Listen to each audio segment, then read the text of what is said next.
Okay, ladies and gentlemen, I'd like to take the opportunity to welcome all of you to ESTEC 2009. I think the doors at the back are now closed and everybody should be coming through the first session. So I'm reporting today from ESTEC 2009 in Munich, and I'm reporting on behalf of the solarthermalworld.org website, a community website for solar thermal professionals.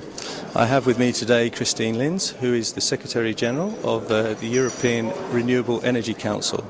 And we're going to talk today a little bit about the energy revolution scenarios. Christine, could you tell us just a little bit about the energy revolution scenarios, what they do and where they come from? Well, effectively, EREC has teamed up with Greenpeace, or basically it was Greenpeace who asked for help of the industry to come up with a scenario on how it is possible to keep temperature rise of the planet below 2 degrees. That is what the scientists, the IPCC, is quoting as being necessary for avoiding dangerous climate change. And rather than always trying to hamper and hinder economic development, we came up with a scenario which shows that it is possible that our quite drastic and quite necessary CO2 emission reductions can be met by a massive uptake of energy efficiency on the one hand, so reducing as much demand as we can, and by a massive uptake of renewables, both in centralized and decentralized generation. So we basically have used the findings of the World Energy Outlook in terms of population growth and also economic growth, and then have developed scenarios for the 10 regions of the world in the OECD regions, and by showing that it is absolutely possible with a mix of different technologies and with stable policy frameworks, mandatory targets, mandatory energy efficiency targets for appliances, for vehicles and also for buildings, to reduce the demand, to massively contribute with about 56% renewable energy by 2050 for the whole world, that it is possible to keep CO2 emissions low and at the same time help developing countries, give them the possibility to fully economically develop, and also show a pathway also of the industrialized countries on what they can do to make this development really happen. And what would you describe as the key elements of the scenarios? Well, basically they compare the business as usual scenario as put forward by the IEA. They take this kind of reference scenario and they compare this to the energy revolution, that by setting binding targets all over the globe for renewables, for energy efficiency, by making mandatory commitments to vehicle efficiency, to mandatory building codes, introducing renewables and energy efficiency in buildings, and also a mind change in our in the way as we look at energy use and also energy provision. So based away from a centralized back to a decentralized system, having energy production closer to the energy consumer.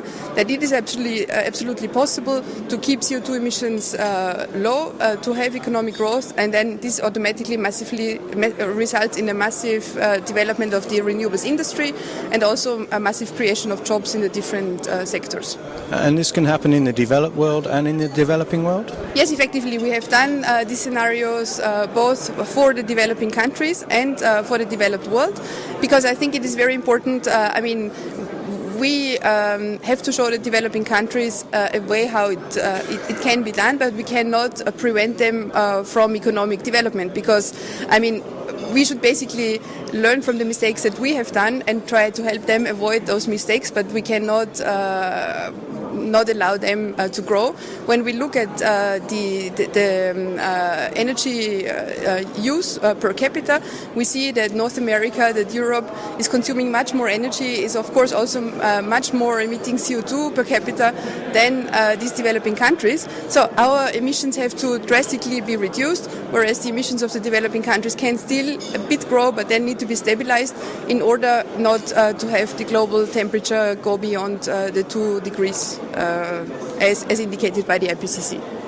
Okay, and the outreach of the study, how is that being done? Well, basically, we have done a global scenario. The first one we did in the year 2007.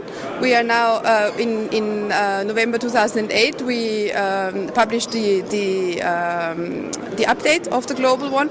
And now what we are doing different outreach in different regions of the world. So, for example, we have launched in March the India scenario. We have launched 2 weeks ago. So now in May the scenario for Canada. It was actually it was really impressive in terms of outreach. We do this in close cooperation with Greenpeace. Then also all the calculations are done by the DLR, the German aerospace agency. So there is a scientific body involved to really check that all this is sound and possible. And then we cross-check them back with the industry on whether the renewables industry can really deliver. And so, for example, when we were in Canada 2 weeks ago, within 2 days we had about 10 meetings, a press conference which was attended by about 50 journalists. We had 3 meetings with senators, both of the parliament and of the Senate, who were really keen on and who were very interested in this energy revolution. And then we had long meetings to discuss on how to really implement it on the ground, how to really make it happen. So the interest is very different. We had also, for example, the launch in March, end of March in India, where, for example, the element that attracted people most there was the focus around the buildings. So there I had lots of requests to discuss with people our idea of an energy smart buildings campaign. So basically a campaign focusing on creating investment, market stimulation in the field of energy efficiency and renewables in buildings. And that was something that the Indians were very interested in. And I think it just simply shows that whether it's the developing countries or the developed world, our problems are the same. So we say here that 40% of energy demand is used in buildings. For us, it's mainly in the field of heating. In other countries, it's mainly in the field of cooling. But I think what this nicely shows is that it is possible to come up with global solutions, and then they need to be disseminated, and then answers on the local level, on the regional level need to be found. But we see that often decision makers, they find it very inspiring to get these global visions on how the world could develop and how things could happen.